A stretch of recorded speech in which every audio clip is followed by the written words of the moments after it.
Nous sommes de retour, oui. On va parler investissement, comme on l'a dit il y a quelques secondes. Voilà, investissement, c'est ce que nous proposons tous les lundis avec un expert en la matière. On va essayer de décortiquer ce sujet pour vous permettre de créer des richesses chez vous à la maison, dans votre quotidien et surtout d'avoir une belle vie. Bonjour, Monsieur Guy Abinogues. Bienvenue. Bonjour. Bonjour, Monsieur Abinogues. Bienvenue. Bonne année à vous.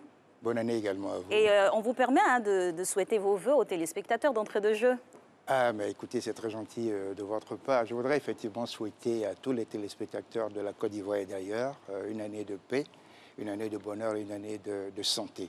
On en a vraiment besoin. Merci beaucoup en tout cas pour tous ces vœux. Ce que nous allons faire, on va vous permettre de bien vous installer, de prendre et bien de faire contact avec ce studio que vous connaissez super bien. On part avec l'agenda et on revient.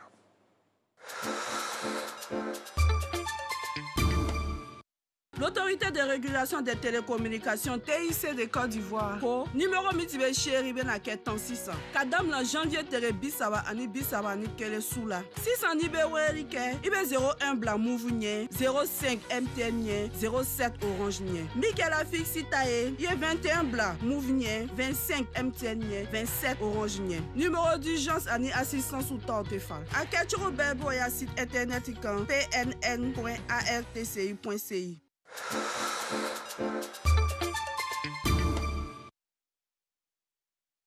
Voilà, nous sommes de retour dans Matin Bonheur, premier lundi de l'année 2021. On vous souhaite encore une excellente année et vous allez sentir cette belle année aussi sur RTI1 avec tout ce que nous allons vous proposer. Aujourd'hui, on vous propose investissement avec M. Guy Abinogues. Il est expert en investissement, règles à observer en matière d'investissement. Nous allons parler de ça aujourd'hui, M. Guy Abinogues. Alors, répétition pédagogique, on le sait. On va peut-être dire encore à nos téléspectateurs qu'est-ce que c'est qu'investir, c'est quoi la définition de l'investissement? Écoutez, un investissement, c'est faire une dépense immédiate avec pour objectif de tirer un bénéfice dans le futur. Lorsque vous décidez d'investir, c'est bien évidemment pour avoir des gains dans le futur, parce que quand vous décidez d'investir, vous avez un projet que vous voulez absolument réaliser. De manière plus simple, réaliser un projet et puis avoir de l'argent. Voilà. Alors justement, tout processus à enclencher demande un minimum de connaissances sur les usages. Et pour investir, c'est un projet aussi, donc il faut quand même maîtriser quelques règles de base. Quelles sont donc ces règles de base à observer pour pouvoir mieux se lancer dans un projet d'investissement? Alors la première des règles, c'est d'abord de comprendre avant d'agir. Quand on dit comprendre agir, c'est de dire que lorsque vous décidez d'investir, vous devez effectivement savoir ce que vous voulez faire de votre investissement. Alors, il va falloir que vous vous approchiez d'un spécialiste pour savoir à quel type de profil vous répondez, savoir si vous avez une aversion donc, au risque, avant donc notamment de choisir vos produits. Parce qu'on va vous proposer une panoplie de produits, mais par rapport à tous ces produits-là, il y a un comportement à observer par rapport à tous ces produits. Vous n'êtes pas censé acheter tout type de produit. Vous voyez, vous n'êtes pas censé acheter tout type de produit parce que si vous achetez un peu n'importe quoi et que vous faites n'importe quoi dans votre portefeuille d'investissement et que vous vous éparpillez, vous allez sûrement vous planter. Il va falloir donc observer, j'allais dire cette règle-là, poser des questions, essayer donc d'en savoir davantage, notamment sur vous-même, votre profil pour le risque, votre profil d'investisseur, et puis savoir quelles sont les valeurs sur le marché qui pourraient éventuellement donc aller avec vous, qui pourraient vous intéresser par rapport à votre aversion au risque. Petite piqûre de rappel donc pour décliner les différents profils, comment on procède? Alors, pour décliner les différents profils, vous savez, vous avez 5 éléments qui vous permettent tout de suite de décliner les différents profils. Excusez-moi. Vous avez d'abord l'âge, vous avez ensuite la situation patrimoniale et la situation familiale, vous avez votre horizon de placement, vous avez également votre sensibilité donc, au risque, et puis vous avez vos objectifs d'investissement. Lorsque tout cela est mis ensemble, vous pouvez maintenant définir votre profil pour le risque. Alors, vous avez soit un profil prudent, soit un profil équilibré, soit un profil agressif. D'accord. Alors, c'est vrai que nous allons parler un peu de tous ces détails pour permettre aux gens de comprendre quelles sont toutes ces règles et comment surtout investir. Vous avez commencé avec comprendre avant d'agir. Il y a plusieurs d'autres règles. On peut en avoir encore pour les décortiquer même. Oui, tout à fait, tout à fait. La seconde règle, c'est bien de diversifier vos placements. Quand on parle de diversifier vos placements, ça veut dire que dans la constitution de votre portefeuille d'investissement, vous devez avoir la plupart des titres qui existent sur le marché financier. Par exemple, vous ne pouvez pas investir uniquement en actions ou uniquement en obligations. Vous ne pouvez pas investir uniquement donc, en fonds communs de placement ou uniquement en société d'investissement à capital variable. Il faut faire un mélange de tout. Il faut faire un mélange de tout. Il faut même, dans la possibilité donc, des cas, ajouter même de l'immobilier. Comme ça, vous avez un portefeuille qui est largement diversifié. Et plus votre portefeuille est diversifié, moins vous courez donc des risques par rapport à votre portefeuille.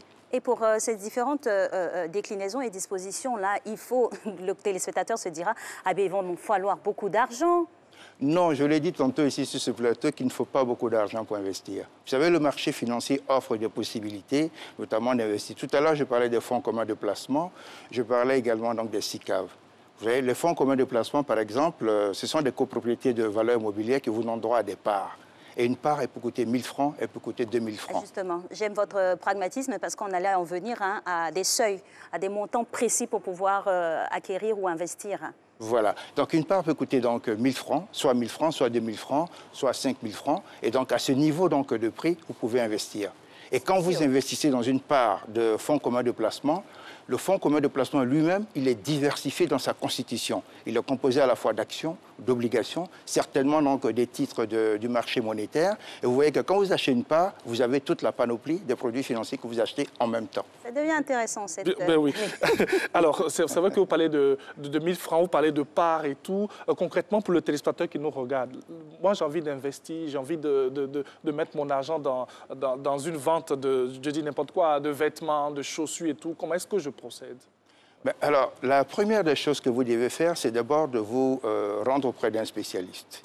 Vous voyez, il y a des spécialistes sur ce marché, le marché financier de l'UEMOA, qu'on appelle donc des sociétés de gestion d'intermédiation ou des sociétés de gestion de patrimoine. Lorsque vous allez approcher ces spécialistes, ils vous conseilleront sur la démarche que vous devez suivre, notamment pour pouvoir investir sur le marché. Et avec ces spécialistes, vous allez constituer un portefeuille d'investissement. La première des choses que feront ces spécialistes, c'est de vous dire, en vous posant une série de questions, c'est pour pouvoir déterminer d'abord votre profil d'investisseur. Ensuite, surtout, tester votre sensibilité par rapport au risque. Et à partir de là, ces spécialistes vont vous proposer une série de produits financiers qu'ils détiennent en leur sein. On peut avoir des fonds communs de placement uniquement composés d'actions ou d'obligations. On peut avoir des fonds communs de placement qui sont un mixte d'actions, d'obligations, des titres du marché monétaire. C'est ce que je vous recommande d'ailleurs personnellement. C'est ce que je recommanderais donc à tous les téléspectateurs d'aller tout de suite dans la diversification. Justement, avant qu'on en arrive à la poursuite des règles de base, est-ce que cette entité-là est vraiment usitée de votre position? Et où les trouver finalement? Parce que ça paraît très lointain. Hein? Non, ça ne paraît pas lointain. Ils sont sur le marché. Ils sont sur le marché. C'est comme les banques. C'est comme les banques. Quand aujourd'hui vous voulez avoir affaire à une banque, vous vous rendez principalement à la rue des banques. Et il se trouve aussi que principalement, la plupart des banques disposent de ces sociétés-là, de ces sociétés de gestion d'intermédiation et de ces sociétés de gestion de portefeuille. Et d'ailleurs, à travers votre banque, vous pouvez aujourd'hui ouvrir un contre-titre auprès donc de ces sociétés-là, et puis commencer tout doucement, votre épargne, commencer tout doucement à investir. Alors, c'est vrai que nous parlons de règles à suivre pour pouvoir être à l'aise dans notre démarche d'investissement. Alors, est-ce qu'il y a des règles bien définies où on peut peut-être s'en créer en fonction des objectifs qu'on veut? Non, les règles sont très bien définies en matière d'investissement. Oui. Vous ne pouvez pas faire n'importe quoi. Vous voyez, par exemple, quand il y a une règle qui dit « apprenez à vous connaître », quand on dit « apprenez à vous connaître », c'est de savoir quel est le type de profil que vous représentez, notamment par rapport au marché. Est-ce que vous êtes d'un profil prudent? Est-ce que vous êtes d'un profil équilibré? Est-ce que vous êtes d'un profil agressif? Parce que vous avez des gens qui se comportent, permettez-moi l'expression, comme des requins sur le marché. Ils sont à la recherche de toutes sortes d'opportunités pour pouvoir donc investir. Ça, c'est le profil vraiment agressif. Voyez? Et de manière générale, ce sont les jeunes qui se comportent comme cela. Dès qu'ils ont compris le principe donc, de l'investissement, ils commencent à investir tout azimut. Mais ce n'est pas la bonne démarche du tout. Non, je ne peux pas dire que ce n'est pas la bonne démarche. Voyez, c'est vrai qu'il ne faut pas investir tout azimut. On peut avoir un profil agressif et puis investir de manière intelligente sur le marché. Il faut surtout investir de manière intelligente sur le marché. Autre règle de base à observer. Alors, autre règle de base, il faut, par exemple, avoir, comme on appelle, par rapport au marché, il faut toujours définir, j'allais dire, son horizon de placement.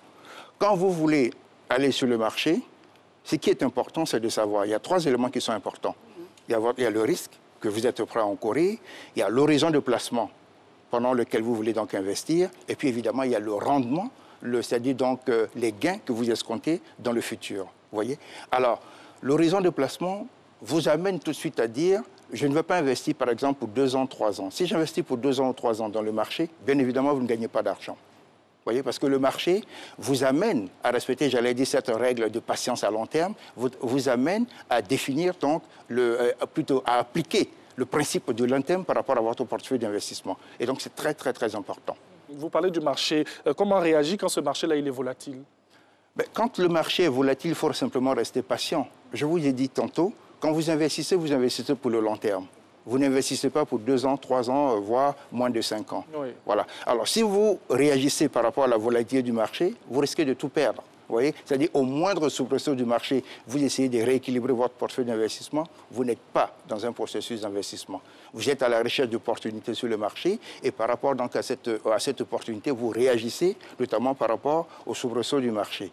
Mais quand vous êtes dans un processus d'investissement, vous dites j'achète une action X, j'achète une obligation Y, ou j'investis dans un fonds commun de placement ou dans une SICAV, dans ces conditions-là, vous restez patient et vous observez le marché. D'ailleurs, quand vous regardez un peu les résultats de la bourse, au cours de l'année 2020, du 1er janvier 2020 au 31 décembre 2020, le BRVM10, c'est-à-dire l'indice, notamment l'indicateur du marché financier pour les 10 valeurs les plus actives du marché, a perdu un peu plus de 12%.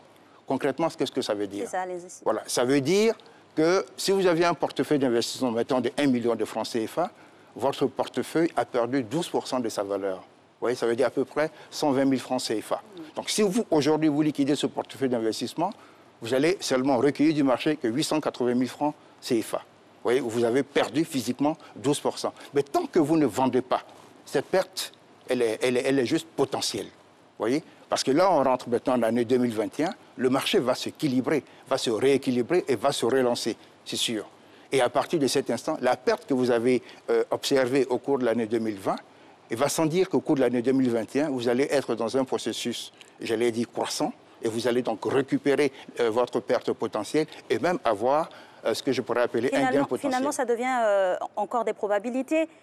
Puisqu'on reste toujours sur la valeur incertaine, quoique il faut assez baliser. Pour en revenir au portefeuille, par exemple, d'un investisseur, quelle est la bonne attitude à adopter? Parce que ce qu'on voit, c'est clair que les uns et les autres ne dégagent pas en tant que tel un montant bien précis. On prend tout son patrimoine et puis on espère investir pour que ce soit fructifié et tout ça. Est-ce que c'est la bonne attitude? Non, non, ce n'est pas du tout la bonne attitude. La bonne attitude à observer, il faut avoir, j'allais dire, une règle de conduite. Sur ce plateau, tantôt, j'ai dit que lorsque vous décidez d'investir et que vous avez des revenus réguliers, par exemple, tirés d'un salaire, qu'est-ce que vous faites?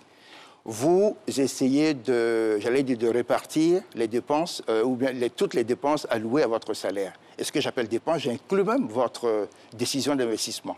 Voyez? Donc, si vous affectez, par exemple, 15% de votre salaire à votre portefeuille d'investissement, 10% à un compte d'épargne, parce qu'il faut absolument donc avoir une épargne de précaution quand vous rentrez dans un processus d'investissement. Et ça fait d'ailleurs partie des règles à observer. Et ensuite, les 75% restants, vous les affectez à vos dépenses courantes. Et cela, il faut le faire de manière régulière.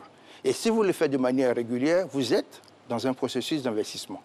Voyez? Sécurisé. Sécurisé. Ce qui est important en matière d'investissement, c'est la régularité.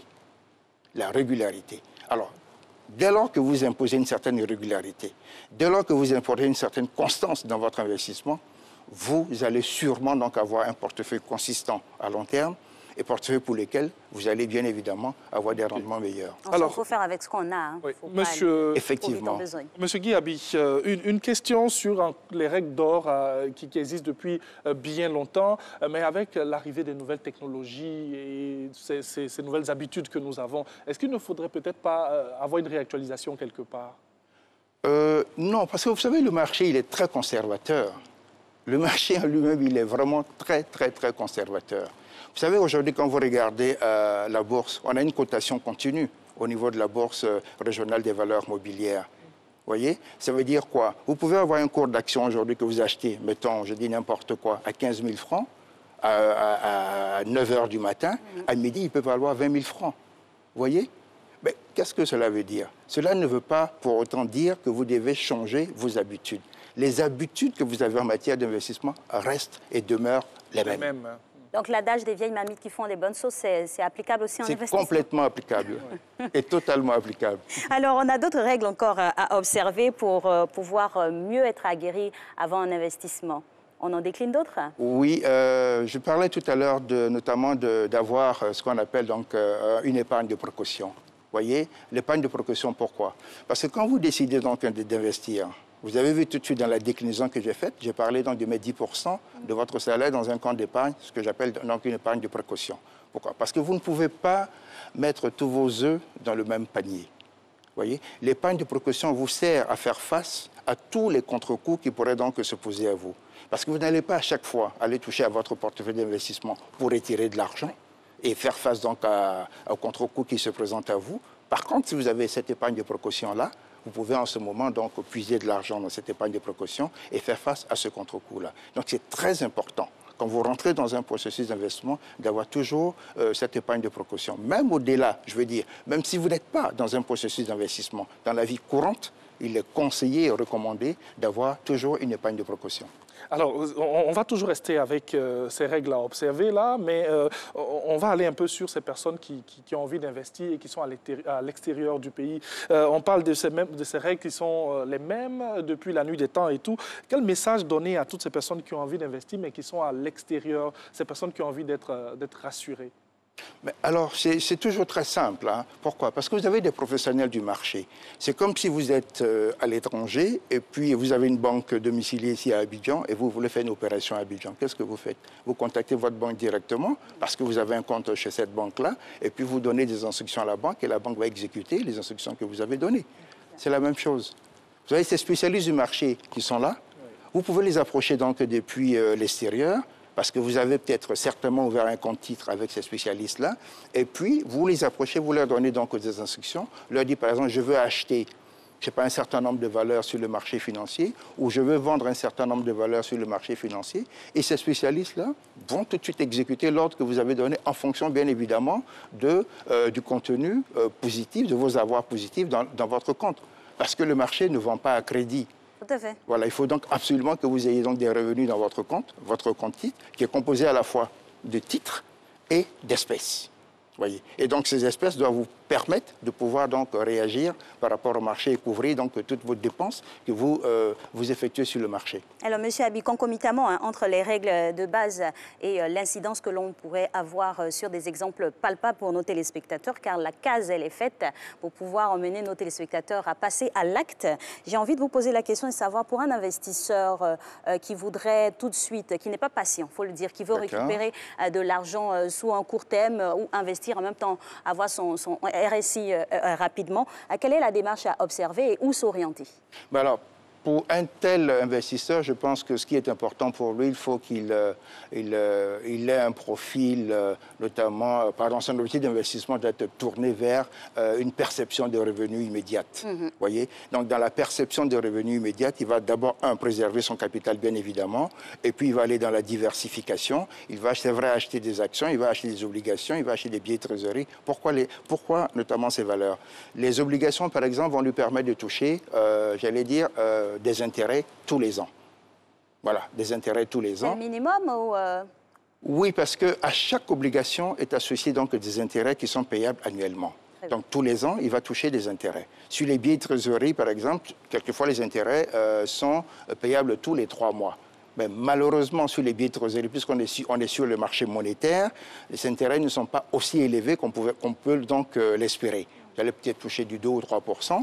Et sur les obligations, vous pouvez même toucher jusqu'à 6, voire même 6,50%. Vous voyez? Voilà. Mais par contre, quand il va investir dans les actions, le rendement peut être beaucoup plus intéressant. Mais là, il va falloir user de patience. Alors, M. Guy Abinogues, à travers ce que vous dites, on sent que ces règles sont liées les unes aux autres. Que faire pour l'Ivoirien lambda qui ne comprend pas ces règles, surtout les règles de prudence, qui ne les comprend surtout pas? Que faire? Alors, pour un Ivoirien lambda qui ne comprend pas donc les règles de prudence, la première des choses à faire, c'est de se rendre auprès d'un spécialiste, afin qu'il puisse se faire donc instruire, notamment par rapport donc à ces règles de prudence. Parce que même dans ces échanges avec le spécialiste, ce sont des questions, les questions qu'on va lui poser vont l'amener notamment à se définir, à définir son profil d'investisseur, à définir surtout, à marquer surtout son aversion pour le risque. À partir de là, le spécialiste va lui présenter une panoplie de produits financiers et lui dire, voilà les produits qui sont certainement porteurs maintenant sur le marché, et par rapport à ces produits-là, nous vous recommandons tel produit. Et lui, par rapport à sa sensibilité personnelle, parce qu'on peut vous présenter deux produits identiques, ben vous allez choisir peut-être le produit B au lieu du produit A. Vous voyez? Donc tout ça, c'est par rapport à votre sensibilité. Et donc, en fonction de ce qui lui serait présenté, cet investisseur-là pourrait en ce moment faire ses choix, puisqu'il a été instruit, il a été donc enseigné sur la démarche à suivre, sur le comportement à avoir sur le marché. Alors, M. Abila, je vais encore mettre le pied dans le plat avec un exemple très palpable. Est-ce qu'il est de bonne loi de pouvoir emprunter, par exemple, à sa banque pour se lancer dans un investissement? Est-ce que c'est faisable? Ça devient prendre crédit pour Non, pas du tout. Et est-ce que ce n'est pas risqué quelque part aussi? Ben, c'est une excellente question. Pourquoi? Parce que ça me rappelle les débuts de la bourse. Vous voyez, quand en 1998, nous étions présents au lancement de la bourse. Nous avons participé au lancement de la bourse régionale des valeurs mobilières. Et je disais comme ça à cette époque-là à un ami, pourquoi on n'irait pas donc s'endetter auprès d'une banque de la place et puis investir dans la bourse? Parce que je suis sûr et certain qu'au bout de 5-6 ans, on va faire du cash. Alors, il m'a regardé, il m'a dit, écoute, moi, franchement, je n'ai pas vraiment envie d'aller m'endetter pour investir dans la bourse, parce que si ça ne décolle pas, on risque d'avoir une dette qu'on ne sera pas donc à même de payer. Et même nos salaires ne suffiront pas, évidemment, pour rembourser cette dette-là. Alors, si vous avez des revenus, j'allais dire additionnels, et que vous pouvez emprunter, parce que la banque, évidemment, va regarder votre capacité d'emprunteur, va voir si exactement vous êtes éligible ou pas à l'emprunt que vous sollicitez. Si oui, en ce moment, vous empruntez de l'argent, parce que vous avez de l'argent pour couvrir donc cette dette-là, et puis vous pouvez investir beaucoup plus sur le marché. Vous avez parlé tout à l'heure d'un de vos amis qui vous a donné cette idée, ou peut-être même vous. Alors, la démarche est la même, hein, qu'on soit seul ou à plusieurs. La démarche est la même. La démarche est la même. Si vous vous retrouvez au sein d'un club d'investissement et que, au niveau du club d'investissement, ce qui va définir votre démarche, c'est la politique d'investissement que vous allez mettre en place. Voyez? Et si vous mettez en place une politique d'investissement, cette politique d'investissement va vous dire, est-ce que vous êtes d'un profil prudent? Est-ce que vous êtes d'un profil équilibré? Est-ce que vous allez être d'un profil agressif? Et cette politique d'investissement vous dira exactement quelle va être votre aversion au risque. Va vous dire, voilà les valeurs que nous voulons sur le marché, voilà les valeurs que nous ne voulons pas du tout toucher donc, sur le marché. Et à partir de là, vous allez maintenant commencer donc à investir. Alors, cette case aussi se veut très interactive, hein. On a pu constater ici, lors de vos passages sur ce plateau-là, qu'on a des populations ou on va dire des investisseurs qui se déclinent de diverses manières. Par exemple, pour les commerçants qui se retrouveraient sur nos marchés, comment faire la part des choses entre son bénéfice et la part des 15% ou 10% que vous avez expliqué là pour l'investissement? Oui, vous savez, justement, le bénéfice ici pour le commerçant va constituer, j'allais dire, un gain. Il peut donc décider de faire fructifier ce bénéfice-là. Il peut dire, par exemple, je vais prendre 20% de ce bénéfice-là, je vais donc réinvestir le reste dans mon business, mais je vais prendre 20% et constituer un portefeuille d'investissement. Ce serait d'ailleurs une excellente chose. Voyez? Parce que pourquoi? Il va donc mettre à son activité deux cordes. Il aura donc son affaire de tous les jours, son business de tous les jours, pour lequel le business qui tourne et qui lui permet donc d'avoir donc un retour sur investissement, pardon. Et ensuite, il aura son portefeuille d'investissement. Il va se faire suivre par un conseiller, et puis tous les mois, ou peut-être tous les 6 mois, envoyer donc de l'argent à ce conseiller-là, et puis inviter donc ce conseiller à pouvoir acheter des valeurs pour lui sur le marché. Et donc constituer son portefeuille d'investissement. Dans les règles à observer pour pouvoir investir, il y a cet aspect aussi important, hein, ne pas suivre la foule. Votre avis sur le sujet? Oui, excusez-moi si j'ai un petit sourire, parce que c'est vrai. C'est une règle, j'allais dire, importante. Pourquoi? Il y a un célèbre investisseur qui disait, qui dit souvent d'ailleurs sur le marché, je ne dirai pas son nom, lorsque la foule décide d'acheter une action donnée, c'est parce que tous les bénéfices qu'on peut tirer de cette action ont déjà été amortis. C'est-à-dire la foule arrive un peu trop tard sur l'opportunité qui se présente. Donc, autrement dit, c'est des subtilités. Ce sont des subtilités. Autrement dit, si vous arrivez en même temps que la foule sur une valeur donnée, vous arrivez tous trop tard. Vous voyez? C'est le potentiel de la valeur de la société, qui doit vous amener à choisir une action donnée. Donc, comment aiguiser son regard ou sa stratégie pour pouvoir investir? Alors, vous savez, quand j'étais étudiant, j'avais l'habitude d'aller dans les supermarchés, observer un peu le comportement des gens dans les supermarchés. Pourquoi? Parce que j'avais lu un livre qui avait été écrit par une dame et qui disait que quand elle décide d'investir, elle va dans un supermarché, elle regarde un peu l'attrait de la foule par rapport aux différents produits. Si elle constate que plusieurs personnes viennent acheter un produit donné et elle se rend compte que le produit, la société qui fabrique ces produits est cotée en bourse, elle décide donc d'acheter cette société-là. Vous voyez, elle va en bourse et décide donc d'acheter cette société-là. Et cet instinct-là ne lui a jamais fait défaut. Parce qu'effectivement, l'investissement, c'est du flair aussi. C'est sûr qu'aujourd'hui, les supermarchés vont être pris d'assaut. Voilà. Et on sent que vous avez commencé bientôt, hein, et bien jeune surtout. Alors, il y a aussi éviter les excès, même si on a envie d'en découdre avec les affaires. Oui, il faut éviter les excès. Je vous ai dit toujours sur ce plateau que ce qui est important, c'est vrai, c'est la régularité, c'est la constance, mais c'est aussi, j'allais dire, le montant que vous mettez dans votre portefeuille d'investissement. Il ne faut pas arriver aujourd'hui, par exemple, avec plein de sous, je dis un peu n'importe quoi, et puis dire, je veux acheter plein d'actions, je veux acheter plein d'obligations, je veux faire ceci, je veux faire cela. Vous allez vous planter. Faites organiser. Il faut investir dans le temps.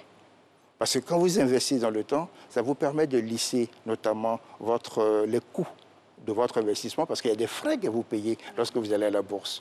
Voyez, ça vous permet donc de délisser les coûts de votre portefeuille d'investissement. Et donc, ça vous permet, notamment en termes de retour sur investissement, d'avoir un retour beaucoup plus élevé que lorsque vous investissez d'un coup sur le marché où les frais seront beaucoup plus importants par rapport au fait que vous décidez d'investir donc dans le temps. Et justement, parlons de ces périodicités, de ces durées-là, pour quelqu'un qui serait en possession d'un gain, on va dire inopiné, parce qu'on peut jouer au loto, on peut à la suite d'un contentieux ou d'un règlement d'affaires avoir des fonds. Comment investir ces fonds-là et sur quel terme? Alors, si vous avez, j'allais dire, cette opportunité de gain qui se présente à vous, il faut simplement, avec votre conseiller en investissement, définir donc cette période-là. Justement, c'est l'horizon de placement que vous devez donc arrêter ensemble. Vous dites, par exemple, avec ce conseiller, bon, sur une année, on va faire ceci, on va faire cela. Une fois qu'il a validé, parce que ça correspond notamment à votre profil, ça correspond à votre aversion pour le risque, et les valeurs que vous avez choisies sont des valeurs, j'allais dire, potentiellement, qui vont connaître, comment on appelle, une croissance. Et donc, en ce moment-là, vous décidez donc d'investir, mais sur une période, par exemple, d'1 an, voire même 2 ans. Et vous investissez à petite dose. Goûter, voir, quoi. Oui. Voilà. Alors, que pouvez-vous dire à toutes ces personnes qui disent comme ça, j'ai beaucoup plus d'argent, par rapport au cas de figure que vous venez d'évoquer tout à l'heure, dire à toutes ces personnes qui disent, par exemple, moi j'ai beaucoup d'argent, donc avoir plein d'argent demeure ma plus grande sécurité. Oui, si votre objectif c'est d'avoir beaucoup d'argent, il va falloir donc pour cela que vous commencez à investir beaucoup plus tôt. Parce que si vous commencez à investir beaucoup plus tôt, c'est vrai qu'à terme, vous allez avoir beaucoup d'argent. Pour cela, il va falloir que vous instaurez de la discipline, de la constance et de la régularité dans votre investissement, dans votre processus d'investissement. Voyez, si vous le faites, c'est sûr qu'à terme, vous allez gagner beaucoup d'argent. Mais il va falloir rester également patient. J'insiste beaucoup sur la patience parce que, en ma qualité, j'allais dire, d'expert sur le marché, on a assisté à toutes sortes de choses. Dès lors que le marché commence à grimper ou dès lors que le marché commence à perdre de la valeur, les gens réagissent, les gens commencent à vendre ou à acheter. Et ce n'est pas bon. Parce que vous devez vous dire, mon portefeuille d'investissement, par exemple, je ne veux pas qu'il subisse une volatilité, mettons, de plus de 20%. Dès lors qu'il va subir une volatilité de plus de 20%, il va falloir que je réagisse. voyez, ça vous permet d'avoir une attitude de réaction par rapport au marché. Voyez. Et c'est la même chose en termes de plus-value. Vous pouvez vous dire, si mon portefeuille gagne 20%, je liquide une partie de mes actions ou je liquide une partie de mon portefeuille et puis je réinvestis tous les gains dans d'autres valeurs.